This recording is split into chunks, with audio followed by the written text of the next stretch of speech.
So when you're a beginner in jiu-jitsu, it is so hard to start to understand guard. And something that I have always taught my beginners is this really simple system that you really don't have to play any real guard from. I think if you're gonna look at any guard system, it should always start with retention. And how I look at retention is kind of my stance in this situation. And so my stance when I'm in playing guard retention, this is my preference, is I like to be on one forearm and 1 foot high. And what that does, naturally, the only grip available for him is gonna be that pant grip, okay? Ideally, I'm not gonna let him connect to that first, and usually people will actually be a little further back in this because they are like, man, I want that pant grip. But the nice thing is I can always move my foot every time, and it's not much movement for me. The difference between this stance and pretty much any stance that you would be in guard, whether you were seated or whether you were flat on your back, is this stance actually lets you create or actually win distance as the bottom player.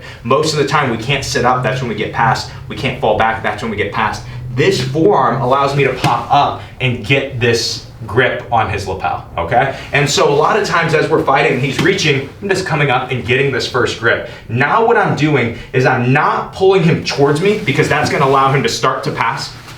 I'm thinking about scooting back and pulling his lapel straight to the floor. And what that does is it puts his weight in this foot. And if you've ever wrestled before, if somebody's heavy in their front foot, that's when you can ankle pick, okay? And so a lot of times as we're fighting this, I'm getting that first connection and I'm hitting my ankle pick. As you do this to people more, as you hit this more in the gym, a lot of times you connect and you reach and people will move that foot, okay? So as we're trying to fight, I'm connecting, he moves his foot, and I can ankle pick on the other side. We have to be conscious of that triangle, right? Some people will jump in triangle. If my arm is straight, that puts me in danger. If I keep this bend in my arm where I'm heavy, driving his lapel right to the floor, almost like my weight is in my elbow here, it makes it a lot harder for people to open this elbow knee space and a lot easier for me to hit those ankle picks and be able to finish them.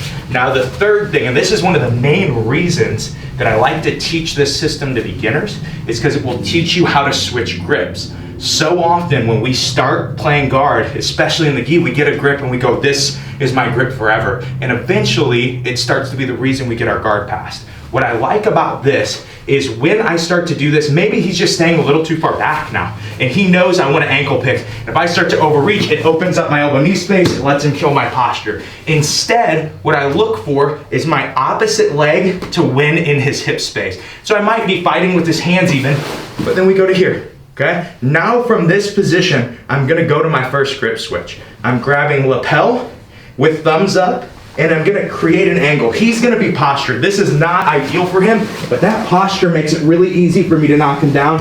When you're a beginner, I think you just come up into this position instead of trying to berimbolo. But what you'll notice is this is a really great setup to start to learn to berimbolo too. And so again, I'm winning this and he's still hand fighting me and I might be breaking his posture, but then we go foot to the hip, I grip, and I'm gonna switch hips that I am on. Right now I'm on my right hip. As I kick my leg, I switch to my left hip, and look at this angle that I've created. There is no post keeping Jeff from just falling to his butt, so I just take my lapel, or take his lapel and pull it to the floor behind him, and then come up and hit my sweep from there. And that is, to me, one of the simplest systems to start playing guard in the gi.